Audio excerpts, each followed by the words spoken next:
Welcome to the School Leadership Show. I'm Mike Dowdy. This is the only podcast dedicated to helping practicing and aspiring school leaders realize their potential, advance their careers, and achieve work-life balance. We bring together the greatest minds from inside and outside of education to deliver you the insights and tools you need to succeed in school leadership. This is the show we wish we had 20 years ago. This show is about you. We're here to help you become the best school leader you can be while still having a life outside of work. In this episode, I interview author and communications coach Dr. Nick Morgan. Dr. Morgan is the author of many books about public speaking and communications. We talk about what makes great communicators stand out, rookie mistakes to avoid, how to communicate effectively with social media, what to do when you have to talk to a reporter, how to give clear, concise, say a few words speeches, and much more. To learn more about Dr. Morgan and his work, visit his website, publicwords.com. I hope you enjoy this interview with Dr. Nick Morgan. I'm here with Dr. Nick Morgan, an author, consultant, coach. Nick, could you tell listeners a little bit about your background and your work at Public Words? Sure. Very quickly, I have a PhD in rhetoric, which was a theoretical study of the ancient Greek and Roman orators. And so when a friend of mine came along and said, do you want to see if that actually works in real life and become the speechwriter for governor, I jumped at the chance because I couldn't resist the challenge. And the education was horrific, but I never looked back. And from that initial experience as a governor speechwriter, I launched Public Words, in which we coach both individuals, high-level executives, and public speakers, as well as companies in how to craft great stories and how to tell them so the world wants to pay attention. So this podcast, the School Leadership Show, is really designed to give practical advice to aspiring and practicing school administrators. And it seems like public speaking is something that we just assume that people know how to do and expect them to do well. And most school administrator preparation programs don't have courses specifically devoted to communication, let alone oral communication. So you've worked with leaders from all different sectors. What would you say makes the great communicators stand out?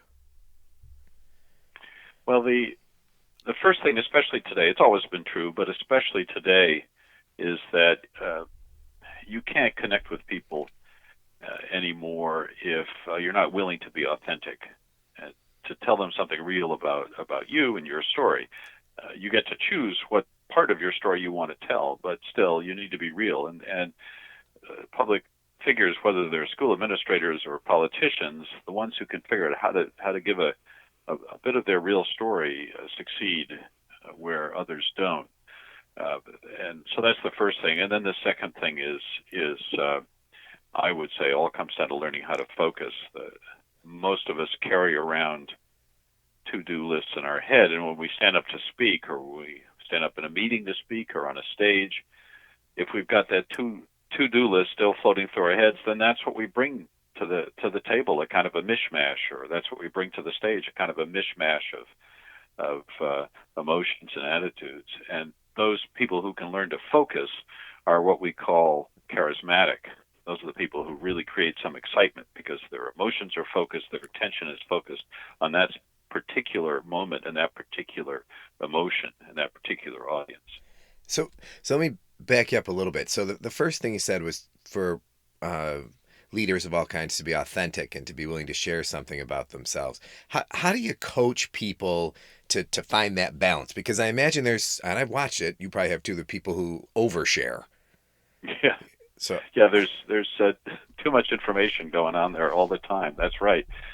There are a couple of things going on there. One is you have to figure out what my grandmother used to call of general interest. What's of general interest and what isn't? And you're right. There's both kinds of things going on. And then the other is you have to learn how to tell a story.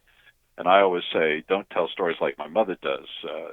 She'll tell a story when I'm speaking to her on the phone as follows. She'll say, do you remember Jim? And I'll say, no. And she'll say, well, you knew Jim in high school, and I ran into him the other day, and he was let's see, it was Tuesday. I know it was Tuesday because I was wearing my bowling shoes, and I always wear my bowling shoes on Tuesday. No, matter of fact, this week it was Wednesday, I think, because I wasn't wearing my bowling shoes and when I met him, and so must have been. Or did I go bowling on Wednesday that week?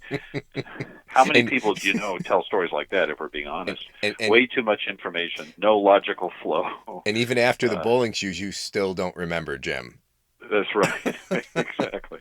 So, And so I tell people telling stories is hard work. Crafting a good story involves cutting out information as much as it does including it. So learning to be authentic is not simple. It's easy to describe, but it's not easy to do.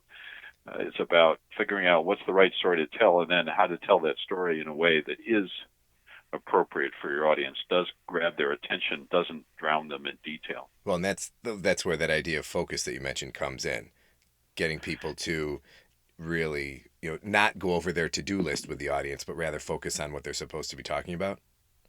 That's right.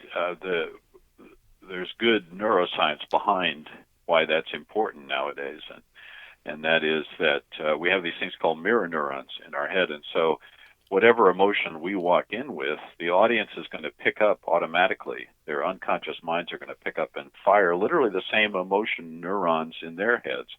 So if I walk in with nervousness, or if I walk in with a mishmash of things, then that's the response I'm going to invoke in that audience. But if instead I spend some time focusing beforehand and I walk in with purely focused excitement about what the opportunities are ahead of us, or maybe it's anger. Maybe I'm angry about a situation that needs to be changed in that school system.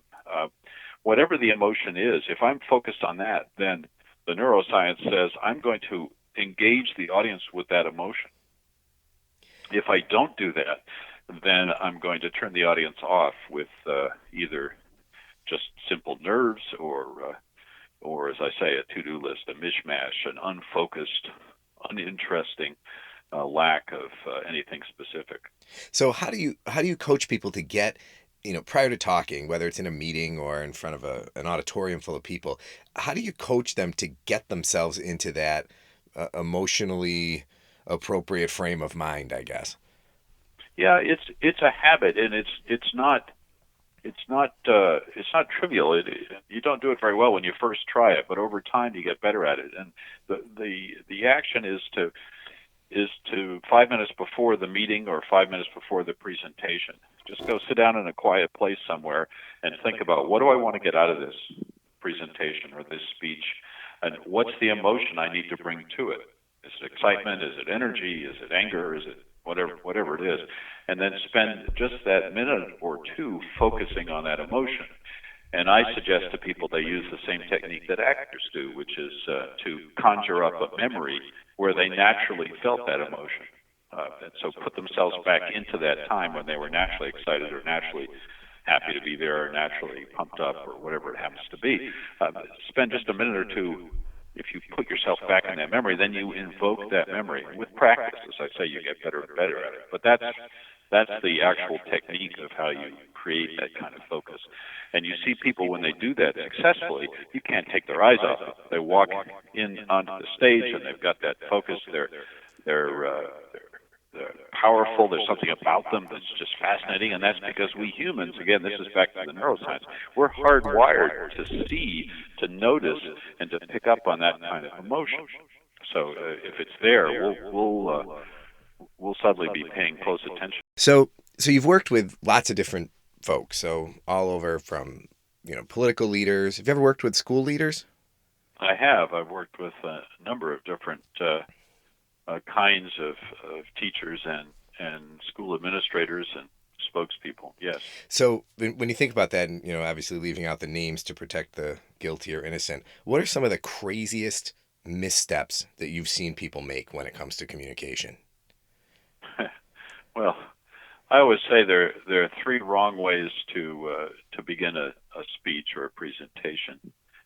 And this may surprise your listeners, especially process-minded people like school administrators, but the three wrong ways are A, to tell the audience something about yourself, B, to tell them what you're going to say, and C, to do what we call throat clearing, just to kind of babble about how nice it is to be there and how it's good to see Jim in the audience or Mary in the audience or whatnot.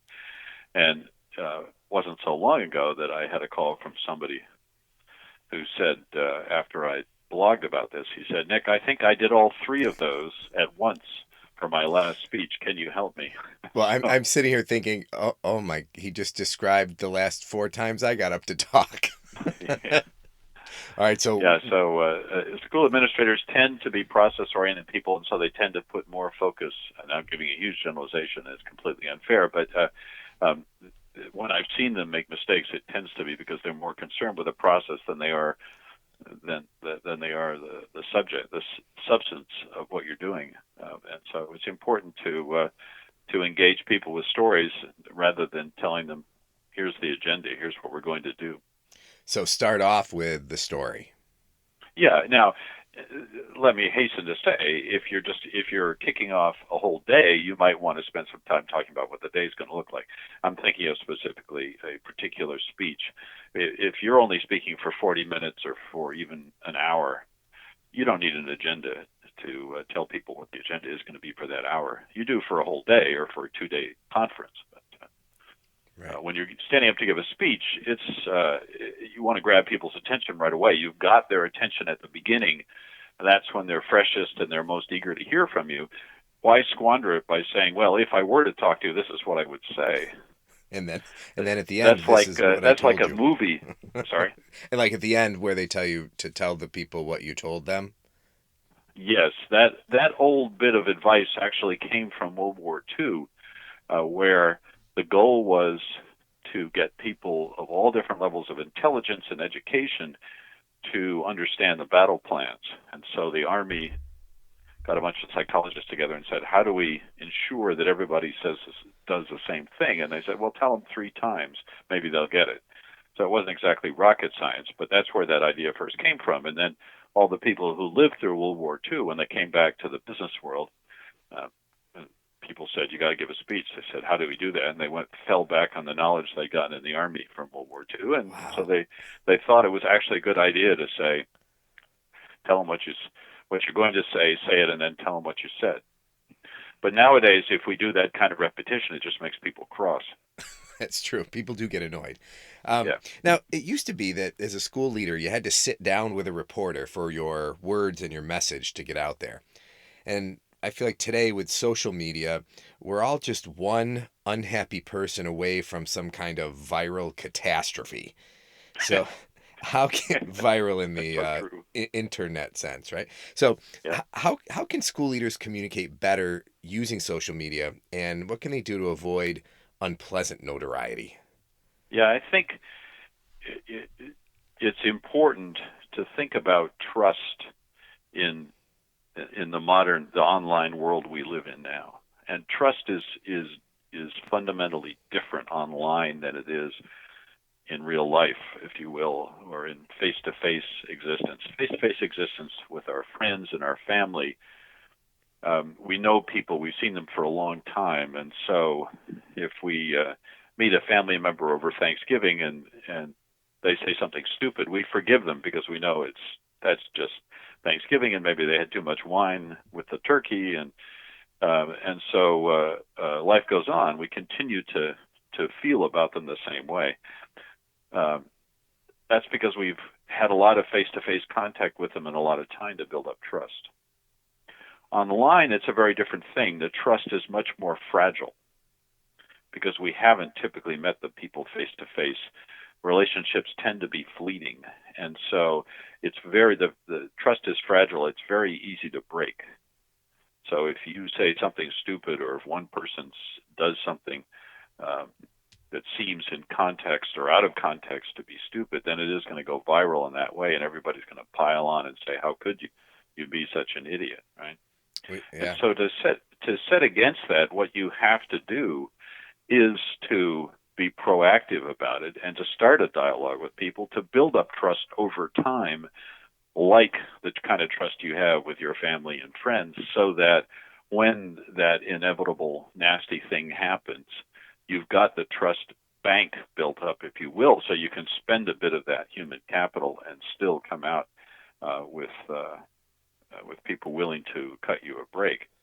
And that's why it's so important for public officials, for school administrators, to have an online persona, have an online brand, if you will. That's the way we talk about it in the business world, but that's the way they need to think about it, is what's the brand I want to create for my audience, for my public, which in this case is anybody who has anything to do with the school system, right? Um, if you're not out there creating a positive sense of who you are and what you stand for and what the school is about, then when one of those things goes wrong, there's no trust to draw upon. So that's why it's so important today to do that. Can you think of any good examples of that? Like if we wanted to point people toward certain, people in the public eye who've done a good job of managing that online brand. Anybody in particular? It's a great question. I mean, I think the kinds of examples we normally point to are companies that have done a good job, and so I hate to pick so obvious one as Apple, but when you think about it in a slightly different context, Apple has built up a huge trust bank in terms of quality. And so when they come out with a new product, in this case, the most recent example is the Apple Watch. Right? They have people actually lined up outside the door to buy that watch the night before. Um, that's crazy when you think about it. It's just a piece of merchandise.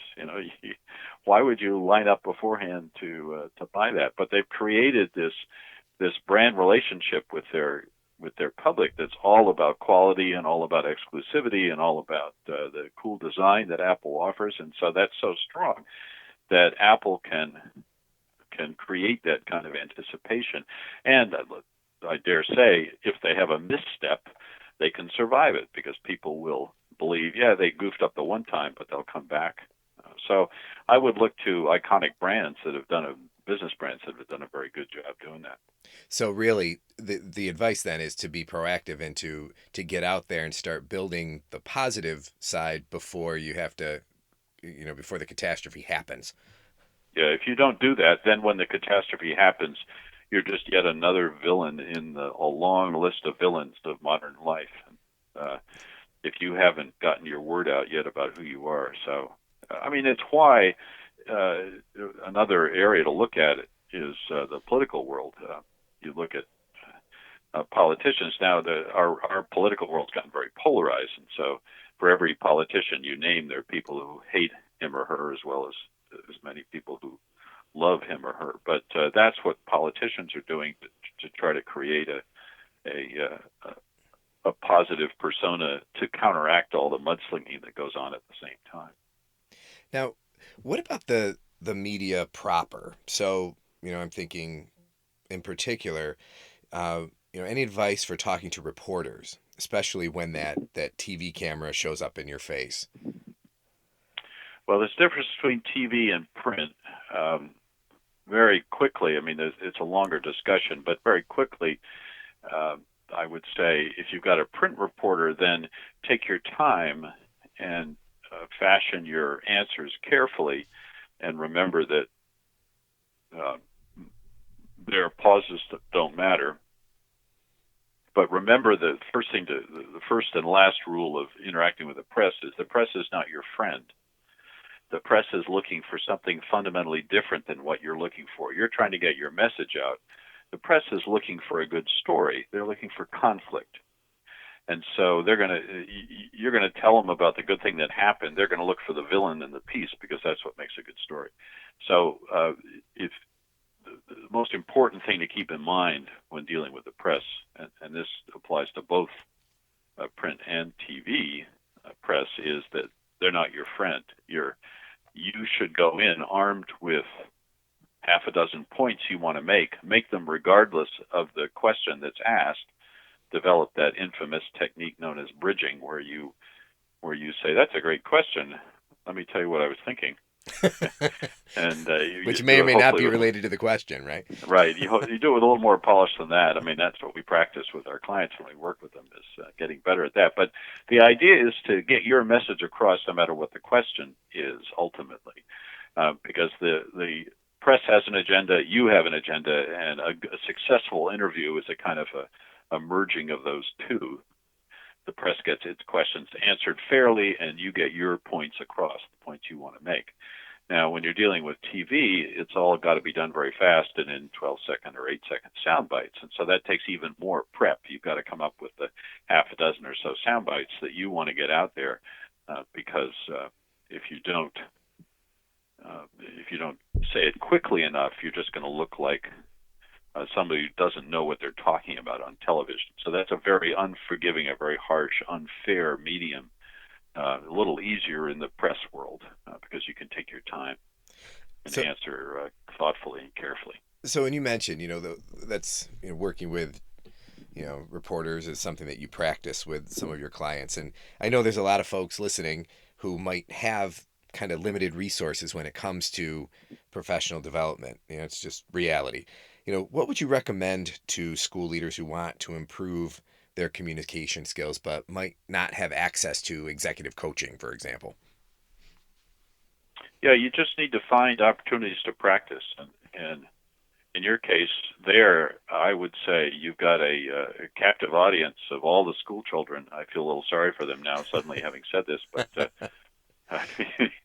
you've got all kinds of opportunities to talk to them. I tell business people go to Toastmasters. I'm not sure that option is open to a school administrator because you're seen as a public official even if you're at Toastmasters. But maybe they would cut you a break there. But basically, either way, what I'm talking about is practice. To get better, you have to practice. That's the first essential piece. And so what happens to people who don't like public speaking or it makes them nervous, which is very typical, then they tend to avoid that because it's easier to put it off than it is to do it. And so they never get better. So to get better, you have to take the plunge. And then the second thing is to get honest feedback. And I would say lacking a coach, which of course that's what we do, is we hopefully give honest feedback. But lacking a coach, then the next best thing is to set up a little video camera uh, in the corner of the room where you're practicing, and then force yourself to watch the video afterwards. You learn an astounding amount very quickly when you watch yourself on tape. Oh, that it is so unpleasant to watch yourself on tape. Yes, Um, but very educational. so, speaking of practice, it is that time of year with graduations, awards assemblies, concerts, retirement parties, all these things where administrators are often called upon to say a few words. Any advice for helping people keep it short without sounding like they don't want to be there? Yeah, I would say you're in that situation. I often work with people to develop what we call the elevator pitch, or the short version, which tells a little bit about them and what they're about, or repeats the values of the organization they represent, whatever point you want to make, but does it in just a few minutes.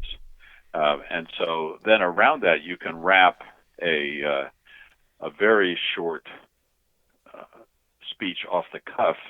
And here's how you do it. Keep it very simple. Just put out the headline, which is I'm really happy to be here at the 75th annual meeting of the school administrators luncheon in Dubuque, or whatever it is, and then give 3 points that support your headline, and then repeat your headline. So if you have to give a short speech, think of it in terms of headline, 3 supporting points, and headline. And each supporting point can be about a minute long. Then you end up with about a 3 to 4 minute speech, and that's usually about right for those kind of off the cuff things. And then sit down. And then sit down and shut up. Yes. Exactly. So, uh, time is a finite resource for all of us, and particularly for school administrators. And you can't do everything. Where do you think school administrators should spend their time to get the most bang for their buck when it comes to communicating with students, staff, families, and the community? That's a really interesting question. Do you mean in terms of preparation, or in terms of um, how they're? I would say maybe both, maybe preparation and modality. Should they be focusing on the social media to build Oh, up I their see. personal brand? Should they be working on written communication that goes out somehow? I don't know. I'm Yeah, it's a really interesting question. The answer that I would give you as a communications professional is, in each case, you need to know your audience. Where does your audience live, and then go communicate with them there. So, the parents of your school children are on Facebook. Your school children are probably not on Facebook as much anymore. That's seen as rather passé. So you hmm need to figure out whatever the latest thing is for them, and whether it's Instagram or Pinterest or whatever the latest thing is, and get on that. Um, and then for various other parts of your public, again, it's wherever they live. And so a good communications program, in terms of using your time wisely, always begins with studying who your audience is. And in the school administrator sense, the real challenge is it's several different audiences, right? Because you want to get in contact with the kids, but also with the parents and also with the general public. And presumably there are other publics that you can think of, other groups in the public sphere that you need to get in touch with. So it's about thinking about each one of those. How do I best reach them? What's the best medium or the best channel for reaching them? That's where you need to be. It makes sense. Finish up with a quick 3, 2, 1 here. So, what are 3 pieces of advice you would give to aspiring and practicing school leaders? Um, for 3 pieces of advice, all right, that's more than I usually get. I usually only get one, but that's great. So the first one is know your audience.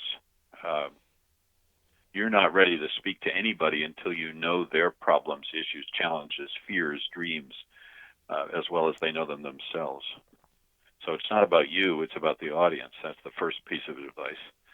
The second is always end a couple of minutes early. Nobody ever won a prize for speaking long.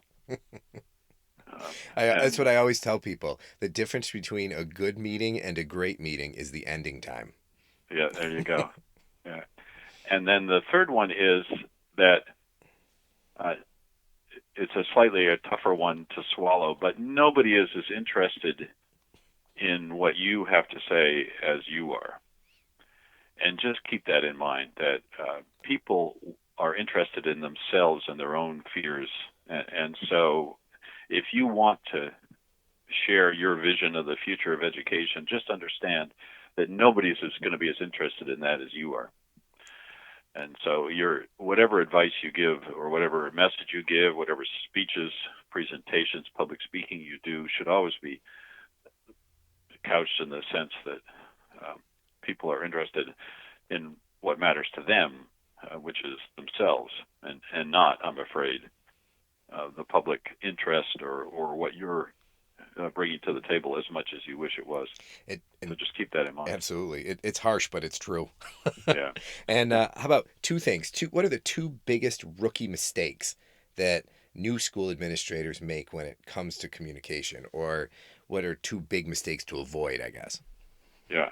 The first one is the information dump. You're full of information. You know lots, and you imagine that the audience wants to hear it, so you dump information on the audience. The the human mind is capable of hearing 5 plus or minus 2 things when you give them a list, and so they will stop listening to you after about 30 seconds if you just dump information on them. If, on the other hand, you tell them stories, that reaches into a deeper part of our brain, and we remember stories. So don't dump information on them. Tell them stories. That's the biggest rookie mistake. And then the other is, and again, this one's a little tougher, but people unconsciously, when they stand up in front of others, um, they they feel self-conscious, and so they automatically protect themselves. And it can be as simple, even for a polished speaker. I've seen more speakers than I can count do this. When they stand up to talk, they clutch their hands, they fold their hands over their stomachs. And you will ask a speaker, and they'll say they don't do this. You film them, and they do. And so the second piece of advice is don't self-protect. When you're standing up in front of an audience of students or teachers or the public or parents or whoever it is, you have to open yourself up to that audience. And that means not clutching your hands nervously in front of your stomach, not folding your arms, not turning away from them, not doing all the 1,000 little things we do to self-protect when we feel exposed. When you stand up to speak, you just have to feel exposed. You just have to get over that. You are exposed, so you have to embrace that, be open to the audience. So what do I do with my hands? I hear people say that when they get up to talk. So so a couple of things. You can start by just leaving them at your sides, and then you'll naturally start to gesture, because we gesture when we speak. So just let them flail about then. That's good. Natural gesturing is good. Don't do any one of those things that people may have told you over the years, like the one where you put your fingertips together in front of your chest. Oh, steepling. The steepling, yeah. Don't do that. That's a fake gesture. It looks really, really bad. People have been taught that that's good for some reason. It's not. Don't do that. Just let your hands move naturally as you would in conversation. And then for advanced users only, for advanced listeners only, if you've been to church on Sunday and you see the preacher turn to the altar and say, "Let us pray," the gesture that preacher uses is to open up the hands. So he's holding them at about waist high, and they're spread apart, and the palms are turned upward to the Creator. Okay, can you imagine what I'm talking about? Absolutely. Got that image in your head? Yep. Yeah. We call that the Jesus gesture in the business, and that is the single most effective gesture for connecting with an audience, because it says I'm open, I'm trustworthy, in the same way that the preacher is presumably open to his or her God. The speaker then is open to his or her audience. But that's for advanced users only, who can actually think about that sort of thing while they're talking. Wow, fascinating. And finally, what's one thing that people could start doing tomorrow that would improve their ability to get their message out there? I would say pick a story that you can tell that symbolizes or expresses what you're trying to say, about what your message is about education, or what you're trying to do to change your school system. Whatever it is that you want to get out there, the story you want to get out there. Fantastic. Pick a single story, a story about a student who triumphed over the odds, or a story about a parent who did something great for the school system, or a story about a teacher who did something heroic and won some great thing. You need an individual story that represents the case you're trying to make. Start honing that story, practicing it, telling it. Very cool. So that's how you connect with people, through stories. Well, Dr. Nick Morgan, thank you so much for taking the time to talk to me today. I am certain that this is information that a lot of school administrators have really never heard, or at least haven't thought about in a while. So where can people go to learn more about you and about Public Words? The easiest, fastest, best way is to go to the website, publicwords.com. And there's tons of free information on there through my blog, as well as things to buy, like books. But you can begin with the free stuff. Endless amounts of information in the blog, well categorized and archived, so easy to find whatever you're looking for about public communications. Okay, thank you so much. A pleasure.